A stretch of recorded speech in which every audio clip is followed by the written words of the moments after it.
Hello everyone, welcome back to my channel. हमारे पहले video में जैसे हमने एसेक्सुअल रिप्रोडक्शन के बारे में डिटेल में पढ़ा था, आज के वीडियो में हम सेक्सुअल रिप्रोडक्शन के बारे में डिटेल में पढ़ेंगे।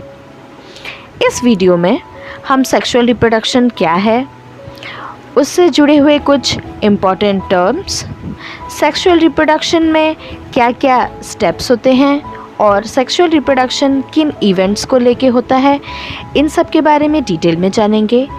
यहाँ पे हम सेक्सुअल रिप्रोडक्शन प्लांट्स में कैसे होते हैं और एनिमल्स में कैसे होते हैं ये भी पढ़ेंगे। तो चलिए बिना टाइम वेस्ट किए स्टार्ट करते हैं आज की इस वीडियो को।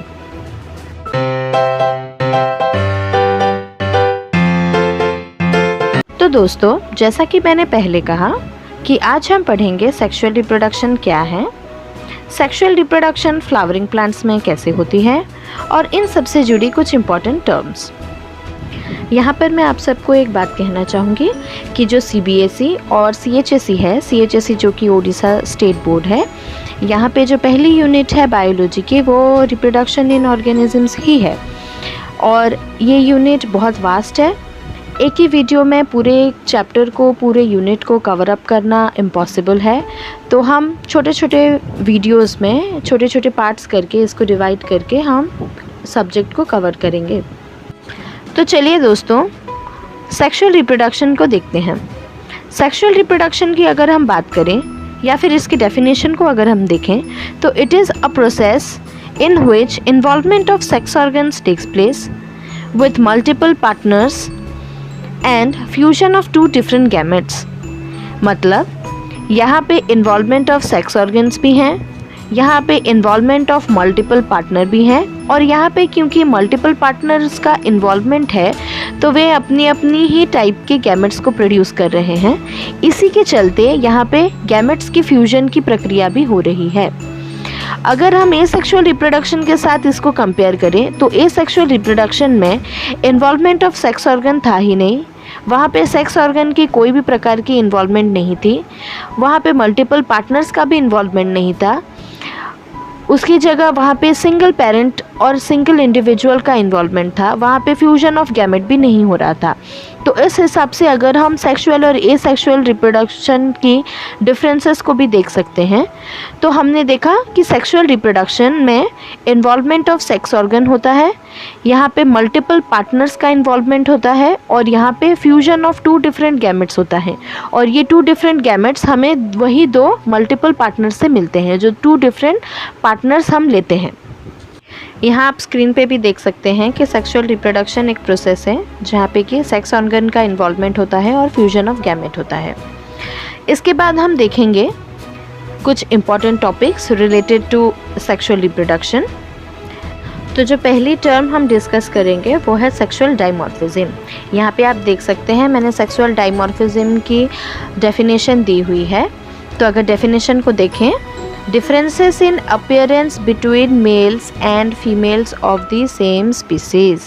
पहले ही सेंटेंस में देखिए आप समझ जाएंगे कि जो differences हैं in appearance by look, appearance मतलब क्या, by look, differences in appearance between male and female of the same species। एक ही same species के होंगे ये मेल और फीमेल और इनमें जो दिखने वाली differences है जो हम देख के आइडेंटिफाई कर सकते हैं कि इनके अंदर differences क्या है। जैसे कि ह्यूमन बीइंग कि अगर हम मेल और फीमेल को देखें तो हम इजीली आइडेंटिफाई कर पाएंगे कि कौन मेल है कौन फीमेल है। इन अपीयरेंस के डिफरेंसेस को हम कहेंगे सेक्सुअल डाइमॉर्फिज्म और इसमें हम क्या एक्सक्लूड कर रहे हैं, देखिए लिखा है अदर देन रिप्रोडक्टिव ऑर्गन और इम्यून सिस्टम। रिप्रोडक्टिव ऑर्गन और इम्यून सिस्टम को यहाँ पे हम कंसिडर नहीं करेंगे, हम यहाँ पे सिर्फ कंसिडर कर रहे हैं डिफरेंसेस इन अपीयरेंस। अपीयरेंस में जो डिफरेंसेस हैं उसी को हम कहेंगे सेक्सुअल डाइमॉर्फिज्म।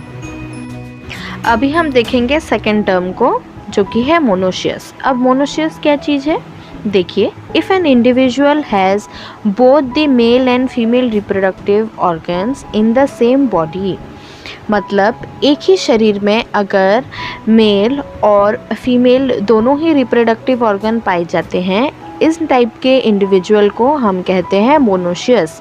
यहाँ पे देखिए ब्रैकेट में लिखा हुआ है अगर प्लांट्स के अंदर ऐसी चीज़ अगर एक ही प्लांट के बॉडी में बोथ मेल और फीमेल रिप्रोडक्टिव ऑर्गन पाई जाएंगी तो हम इन्हें बाइसेक्सुअल भी कहते हैं।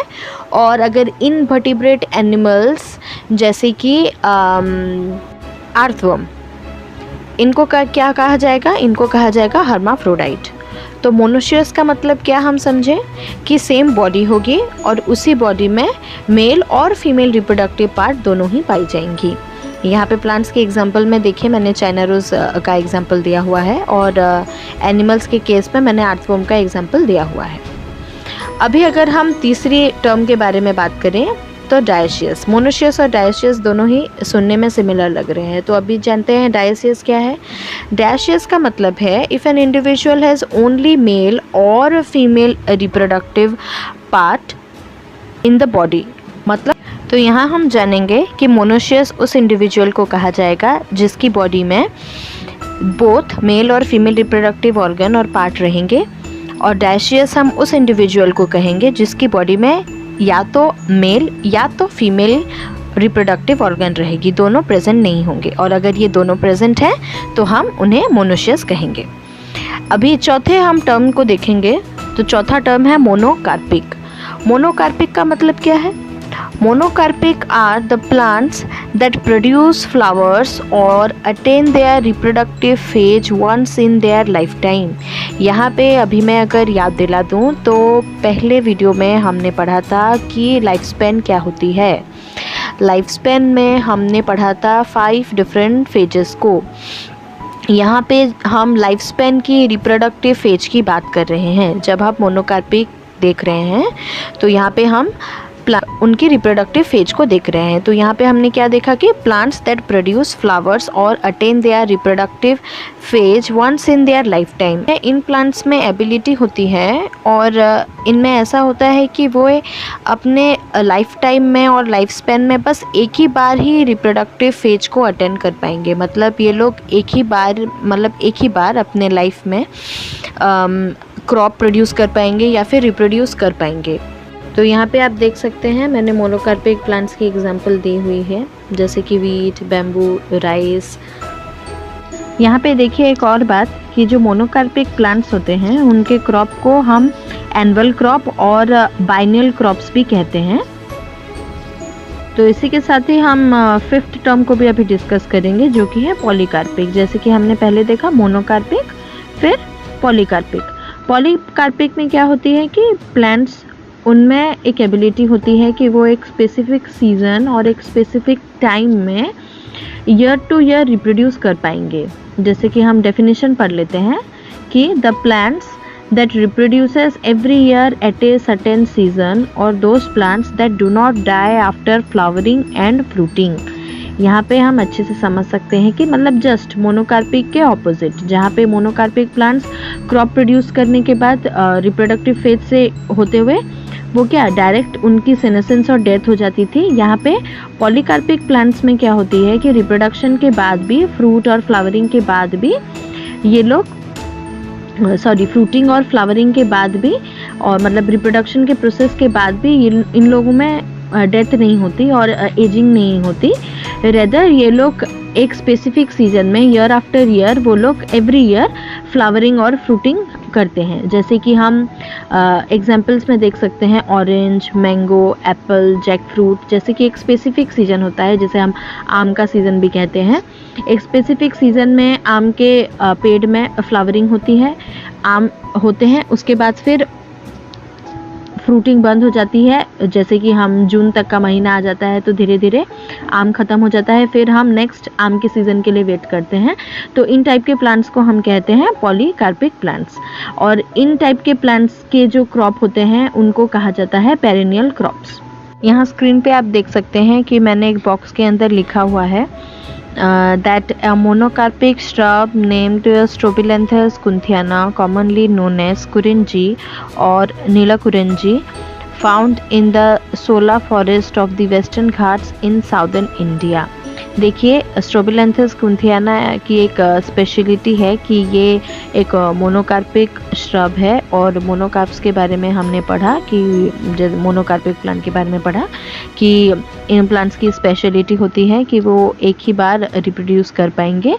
तो देखिए ये जो स्ट्रोबिलैंथस कुंथियाना है ये वेस्टर्न घाट्स में पाए जाते हैं इंडिया के साउदर्न पार्ट में, और इस प्लांट की स्पेशलिटी ये है कि ये 12 साल में एक ही बार फ्लावरिंग करते हैं। देखिए लिखा भी हुआ है, the plant flowers in every 12th year. The Nilgiri Hills get their name from the purple blue flowers of the Neelakurinji. देखिए यहाँ पे जो ये नीलाकुरिंजी है और जो स्ट्रोबिलैंथस कुंथियाना है, इसी के नाम पे ही नीलगिरी हिल्स नाम रखा गया है इस हिल का, क्योंकि ये जो फ्लावर होते हैं वो दिखने में पर्पल ब्लूइश कलर के होते हैं और बहुत ही सुंदर होते हैं, और इनकी खासियत यही है कि ये 12 साल में एक ही बार फ्लावरिंग करते हैं। देखिए यहाँ पे और एक चीज़ भी लिखी हुई है कि the Strobilanthes kunthiana differs from bamboo in the length of juvenile phase. जैसे कि मैंने वही कहा था कि जो हमारे लाइफ स्पेन की डिफरेंट फेजेस हैं, तो यहाँ पे जो जुवेनाइल फेज है उसी के चलते स्ट्रोबिलैंथस और बैम्बू के अंदर डिफरेंसेस हैं कि जो जुवेनाइल फेज होता है स्ट्रोबिलैंथस का वो 8 से 16 साल के अंदर का होता है, और जो बैम्बू की जो जुवेनाइल फेज होती है वो 3 to 120 ईयर्स में वेरी करती है। इसी के लिए ही जो स्ट्रोबिलैंथस है वो 12 साल में एक बार फ्लावरिंग करते हैं। और यहाँ पे क्या होती है बैम्बू के केस में कि बैम्बू में जुवेनाइल फेज के बाद जो उनकी रिप्रोडक्टिव फेज है वो एक टाइम के लिए रुक जाती है काफ़ी साल तक, जो कि हम कह रहे हैं 3 से 120 साल में। उसी के बाद उनमें फ्लावरिंग होती है और उसके बाद ही उनकी नेचुरल डेथ होती है। तो बस यही है। तो यही थी कुछ इम्पॉर्टेंट टर्म्स चैप्टर को डिटेल में पढ़ने से पहले। अभी हम जो नेक्स्ट टॉपिक है वो देखते हैं कि जो इवेंट्स और प्रोसेस है सेक्सुअल रिप्रोडक्शन के लिए। हम पहले पढ़ेंगे the events in the process of reproduction. पहले हम इन इवेंट्स को जान लेते हैं कि जो सेक्सुअल रिप्रोडक्शन है इसकी कौन कौन सी इवेंट्स हैं। इन इवेंट्स को 3 टाइप्स में डिवाइड किया गया है मेनली, जो कि पहली इवेंट को हम कहते हैं प्री फर्टिलाइजेशन इवेंट, दूसरी इवेंट को हम कहते हैं फर्टिलाइजेशन इवेंट और सिनगैमी, जो तीसरी इवेंट है उसको हम कहते हैं पोस्ट फर्टिलाइजेशन इवेंट। तो जो प्री फर्टिलाइजेशन इवेंट है इसमें क्या होती है, इसमें होती है गैमेटोजेनेसिस। गैमेट बनने की प्रोसेस को हम कहते हैं गैमेटोजेनेसिस। जिस प्रोसेस में गैमेट की फॉर्मेशन और गैमेट बनते हैं उसी प्रोसेस को हम गैमेटोजेनेसिस कहते हैं। यहाँ पे देखिए गैमेट और जेनेसिस। गैमेट मतलब हो गए आपके सेक्स सेल्स एंड जेनेसिस आ गए हैं जेनरेट से। तो यहाँ पे जो सेक्स सेल्स जनरेट हो रहे हैं और सेक्स सेल फॉर्म हो रहे हैं, इसीलिए इस प्रोसेस को कहा गया गैमेटोजेनेसिस। तो जो प्री फर्टिलाइजेशन इवेंट है यहाँ पे गैमेटोजेनेसिस होती है, मतलब गैमेट की फॉर्मेशन होती है। मैंने अभी कहा कि गैमेट को हम सेक्स सेल्स भी कहते हैं। इसके बाद देखिए gamete are generally haploid in nature. इनकी प्लॉइडी क्या होती है, दे आर हैप्लॉइड, मतलब इनकी जो क्रोमोसोम की सेट होती है वो हाफ होती है, सिंगल क्रोमोसोम प्रेजेंट होते हैं, पेयर्ड में क्रोमोसोम प्रेजेंट नहीं होते हैं। यहाँ पे हम देखेंगे कि जो ह्यूमन मेल में अगर गैमेट प्रोड्यूस हुआ या फिर अगर ह्यूमन मेल ने गैमेट प्रोड्यूस किया तो इसको हम कहते हैं स्पर्मेटोजेनेसिस, क्योंकि ह्यूमन मेल की जो गैमेट है वो है स्पर्म सेल्स। जैसा कि मैंने कहा कि जो ह्यूमन मेल हैं वो जो सेक्स सेल्स बनाते हैं उन्हें हम स्पर्म कहते हैं। इसी के चलते हम उनकी गैमेटोजेनेसिस और गैमेट बनने की प्रोसेस को कहते हैं स्पर्मेटोजेनेसिस। इसी चीज़ को अगर प्लांट के मेल रिप्रोडक्टिव पार्ट में अगर गैमेट बन रहा है और male reproductive part in plant अगर बन रहा है तो हम इसे कहते हैं माइक्रोस्पोरोजेनेसिस, क्योंकि जो प्लांट की जो मेल गैमेट होती है उसे हम माइक्रोस्पोर कहते हैं। अगर हम ह्यूमन फीमेल की गैमेट को देखें तो उसे हम एग, ओवा और ओवम भी कहते हैं। यहाँ पे एग की फॉर्मेशन को हम oogenesis कहते हैं। और अगर प्लांट के फीमेल की बात करें तो मेगास्पोरोजेनेसिस होती है। इसकी गैमेट फॉर्मेशन की प्रोसेस को हम मेगास्पोरोजेनेसिस कहते हैं, क्योंकि मेगास्पोर फीमेल गैमेट है, प्लांट फीमेल गैमेट है। तो इसको हम एक बार समराइज करते हैं कि जो प्री फर्टिलाइजेशन इवेंट है, प्री मतलब बिफोर फर्टिलाइजेशन, फर्टिलाइजेशन होने से पहले जो प्रोसेसेस हैं उनको हम कैटेगराइज करेंगे प्री फर्टिलाइजेशन इवेंट्स के अंडर में। तो जो गैमेटोजेनेसिस है वो पहले होती है प्री फर्टिलाइजेशन इवेंट के अंदर। यहाँ पे हम गैमेटोजेनेसिस के बारे में जानते हैं कि गैमेटोजेनेसिस क्या है। गैमेट बनने की प्रोसेस को हम गैमेटोजेनेसिस कहते हैं। ये गैमेट क्या चीज़ होती है? ये गैमेट होते हैं सेक्स सेल्स। इनकी प्लॉइडी क्या होती है? ये लोग हैप्लॉइडी नेचर होते हैं। तो हम ह्यूमन मेल गैमेट को स्पर्म कहते हैं। स्पर्म के बनने के प्रोसेस को कहते हैं स्पर्मेटोजेनेसिस। ह्यूमन के फीमेल गैमेट को हम कहते हैं एग, ओवा और ओवम। इसके बनने के प्रोसीजर को हम कहते हैं oogenesis। प्लांट मेल गैमेट को हम कहते हैं माइक्रोस्पोर और उसके फॉर्मेशन को हम कहेंगे माइक्रोस्पोरोजेनेसिस। प्लांट फीमेल गैमेट को हम कहेंगे मेगास्पोर। मेगास्पोर फॉर्मेशन को हम कहेंगे मेगास्पोरोजेनेसिस।